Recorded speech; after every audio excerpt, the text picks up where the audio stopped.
बताना चाहता हूँ, मेरी नज़रों से टाइम्स ऑफ इंडिया का एक आर्टिकल गुजरा, डेटेड 16 अगस्त फ्राइडे 2024। पेज नंबर 3 पे ये आर्टिकल आया था, जो ये है, जो आपकी स्क्रीन पे भी, जिसमें बताया गया है कि Jay will be fourth from Ajit Pawar family to enter active politics.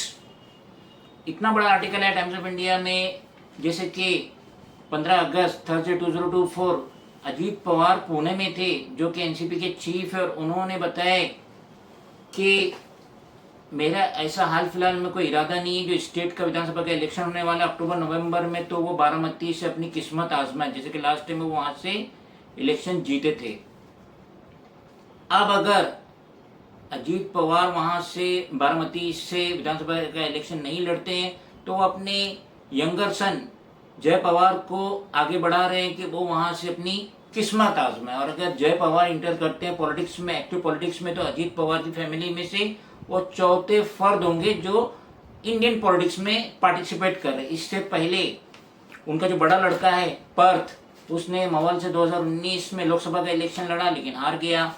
उनकी जो वाइफ है सुनेत्रा अजीत पवार, 2024 में उन्होंने बारामती से सुप्रिया सुले के सामने लोकसभा का इलेक्शन लड़ी, लेकिन वो भी हार गई, और बाद में उन्हें राज्यसभा का टिकट मिल गया। लेकिन अब अगर अजीत पवार अपने लड़के, छोटे लड़के जय को अगर बारामती से टिकट देते हैं एनसीपी के विधानसभा का, तो यहाँ पे कजिन ब्रदर्स की टक्कर होगी, कि वहाँ शरद पवार, अजीत पवार के जो छोटे भाई है श्रीनिवास, उसका जो लड़का है योगेंद्र, उसको शरद पवार अपनी तरफ से टिकट दे रहे, अपनी पार्टी की तरफ से टिकट दे, तो यहाँ पे दो कजिन्स का आपस में टकराव होने की ज्यादा गुंजाइश है।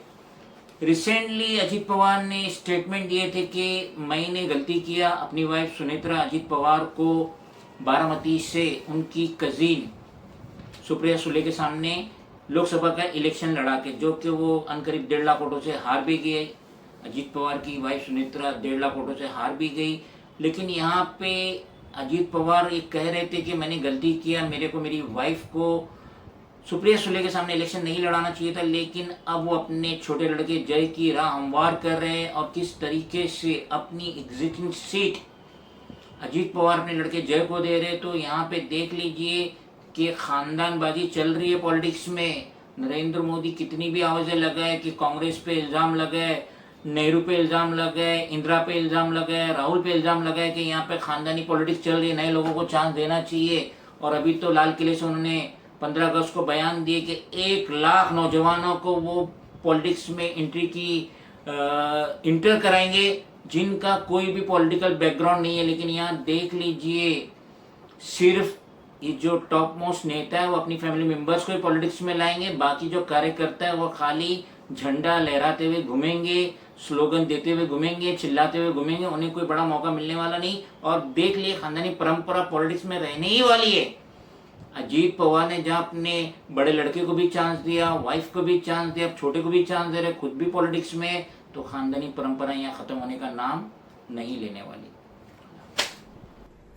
Friends, if you like the video and want to much more, then please do follow, like, share, comment and subscribe the bell icon button.